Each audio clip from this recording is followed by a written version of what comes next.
Good evening. This is CTV News. I'm Byron Scott. Well, the latest COVID numbers are on the rise across the country, including here in Prince George's County. As we approach fall and winter, it's important to note that COVID hospitalizations have peaked each January for the past 3 years. This according to the federal government. Here in Prince George's, officials say now is not the time to put your guard down.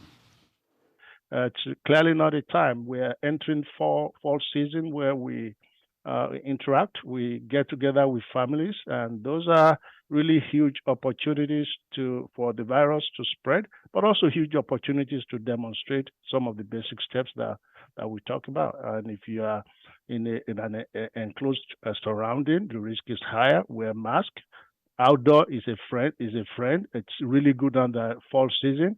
When people are outdoor, you have air movement that reduces the risk of transmission. But you combine those steps: wash your hands, wear a mask, and stay home if you're sick. Stay home if you're sick. Don't share that kind of love. In all, there have been more than 235,000 COVID cases and more than 2,300 deaths in Prince George's County.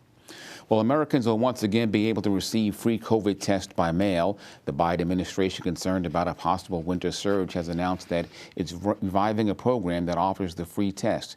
It plans to spend $600 million to have the kits manufactured. The website covidtest.gov will begin accepting orders on Monday, and households will receive up to 4 tests. Officials ask that you not throw out your expired kits, since the expiration date for many have been extended.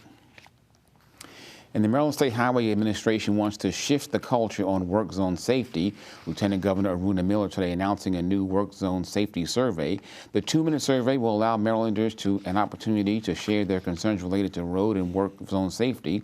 Officials say about 1,000 crews are working on Maryland roads every day, and the survey will help them to decide on new safety recommendations.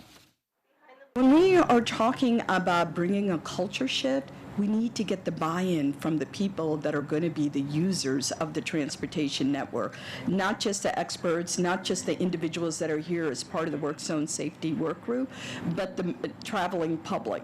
And that's really what the intent is, to hear back from them. I walked from behind my tow truck, stopped to talk to the lieutenant on the fire engine, and he said, "Watch out." We turned around. All I saw was a van coming towards my vehicle, hit my vehicle at 70 miles an hour. The deadline to fill out the survey is October 12th. Well, the Maryland State Police Superintendent responds to questions about ongoing racial issues within his department. Colonel Roland Butler spoke about the issues during a virtual hearing yesterday before a joint state committee. He promised that the department is doing all that it can to root out discrimination and increase diversity among the ranks. That includes moving the Department of Diversity, Equity, and Inclusion away from police headquarters. We don't want these things building up so they're at crescendo moments and employees have outbursts. That's not the way to do it, and that doesn't make your employee healthy, and it'll be an additional drain on our wellness program, which is something we've also stepped up. We want employees to have resources in place so that they can come in and be the best employee they can every day that they report to work. The department has faced at least 2 lawsuits and 2 Justice Department investigations involving allegations of racial discrimination. Butler was appointed in February. And you're watching CTV News. I'm Byron Scott. More news in a bit. Stay tuned. I love you. I love the sweet potato pie you bring to every family reunion. I love how you're my morning alarm. I can't imagine a Sunday show, night in, night out, or dinner without you. I can't imagine any tomorrow without you in it. So today I say, I love you. Get screened. Regular cancer screening saves lives. Visit cancer.org/getscreened to learn more. The county's Parks and Recreation Department is once again offering a weekend tutoring program. The Saturday Enrichment Academy is a 3-hour weekly program designed to help county youth improve their grades and test scores. It's free for county residents ages 6 to 9 and will take place at 9 community centers and schools beginning this week through December 9th. Important because our children are our future, and the department wants to make sure that we are providing that support for children who play in our community centers, who are at our parks, and who will continue to be part of us. The Enrichment Academy program is offered every Saturday from 9:30 a.m. to 12:30 in the afternoon. For more information, send an email to the address on your screen. Some students who were hoping for college loan forgiveness say they'll protest by not paying their debts when the payments resume on October 1st. Many are counting on getting their debt wiped out with President Biden's plan, but the U.S. Supreme Court struck down the program. Meantime, financial experts say student loan debts need to be paid. If you don't pay these debts, then what can happen is, number one, it can affect your credit rating, right? Which will affect your ability to be able to purchase a car, purchase a house, refinance a loan if you already have a home loan. And also, these are debts that cannot be discharged in a bankruptcy filing. And many people don't realize that. And so if you think you're going to bury your head in the sand and maybe it'll just go away, unfortunately, it won't go away. Be sure to tune in next week for our last feature on student loan debt. Well, adoptions are once again available at the Prince George's County Animal Services facility, but visits to adopt animals will be virtual and by appointment only.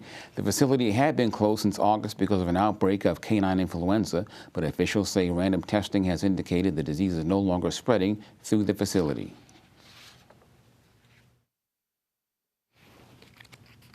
Just like, colds and flus in us, if we're not exposed to new ones, they work our way through our body in a couple of weeks. And so we were able to treat the animals, keep the disease from spreading further.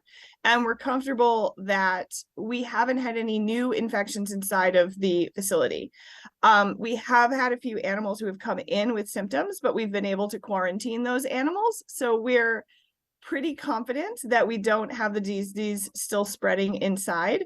And we've had time to do deep cleaning and put some additional protocols in place that we think will protect the animals and the public going forward. And if you're looking to adopt a furry friend or other critter, go to 24petconnect.com and click on available dogs, cats, others. Adoption fees are waived until the end of the month. Well, a second arrest has been made in connection with a deadly April robbery. 30-year-old Karen Andrade of Silver Spring was picked up on Tuesday. She's charged with murder. The robbery occurred in April. Police were called to the 2100 block of Guilford Road in Hyattsville. That's where they found one man dead and another suffering from non-life-threatening injuries. Andrade's alleged accomplice, 28-year-old Alex Quinteros, is already in custody and charged with murder. Both are being held on a no-bond status. Well, a Baltimore man who served 5 years in prison for a murder he didn't commit will receive $316,000 from the state.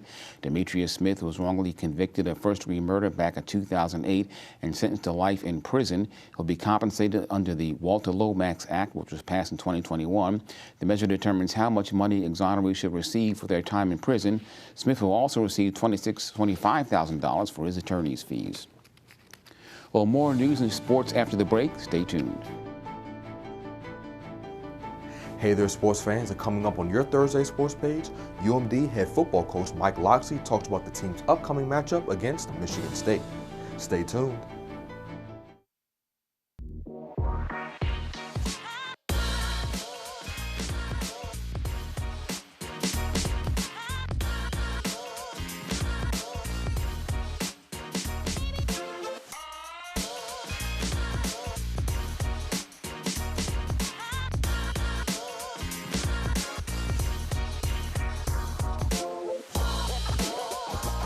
It's on you. Classes begin October 3rd. Register now.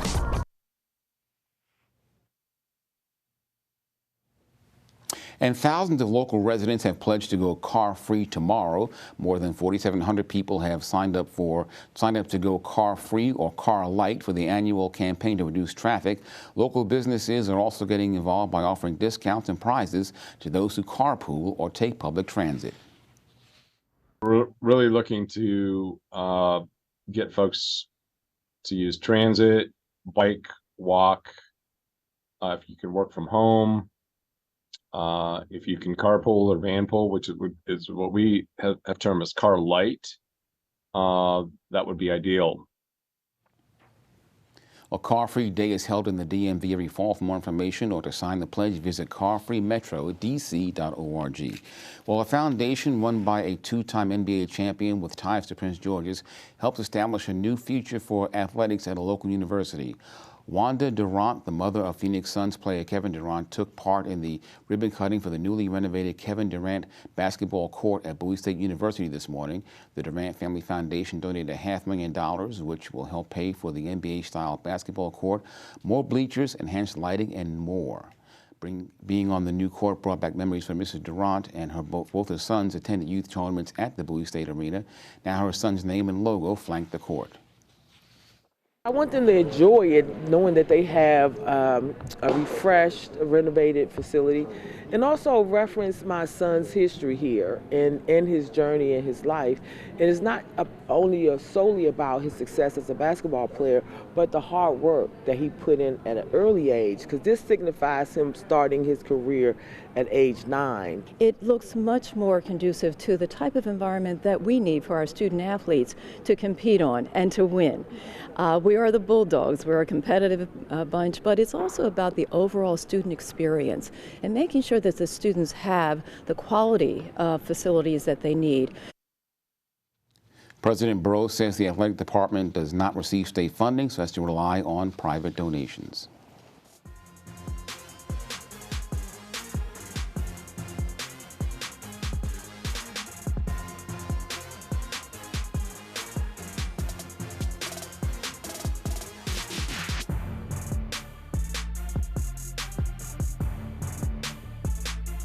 All right, everyone, we begin your Thursday sports page with some college football news.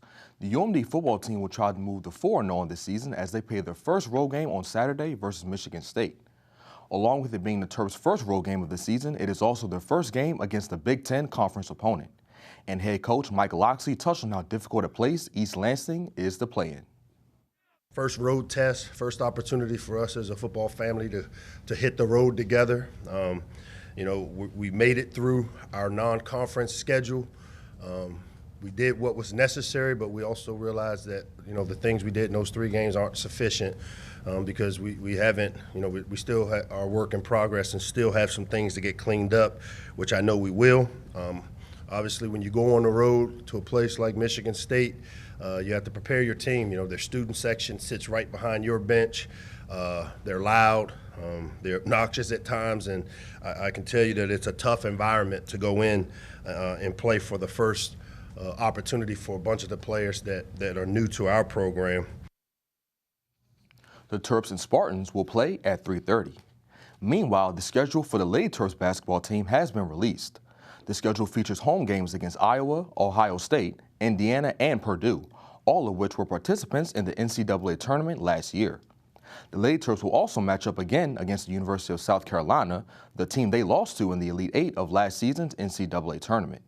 The Lady Terps will play their first game of the season versus Harvard on November 6th. And that is your Thursday sports page. Well, Simon, you mentioned that big game coming up, UMD, Michigan. Give us some insight. Well, Byron, I think this can be a really good game because you have Maryland, who is coming off their 3rd game of the season. They're now 3-0. And also Michigan, they lost their last game, so I think they'll be looking to prove something against their home crowd. I think it'll be a close game and a competitive one at that. But I have Maryland coming out in the game on Saturday. How about a score? Give us some more insight. I say it can be 31-28. All right, we'll see what happens. All right. Thank you, Simon. No problem. Okay, now, weather forecast for the next few days. Tonight, partly cloudy with lows near 58 degrees. Tomorrow, partly sunny with rain likely during the evening hours. Highs around 74. Saturday, more rain with highs near 65. And Sunday, rain continues with highs again in the 60s. And now for the community calendar, the 100 Black Men of Prince George's organization is sponsoring a Family Health Day event. The free event will be held this Sunday at Costco Park in Clinton from 11 to 4 p.m. Health screenings and fun activities like Zumba, biking, and line dancing will be offered. To sign up, visit Eventbrite and search for 100 Family Health Day. And that's our news tonight. We'll see you tomorrow. Good night.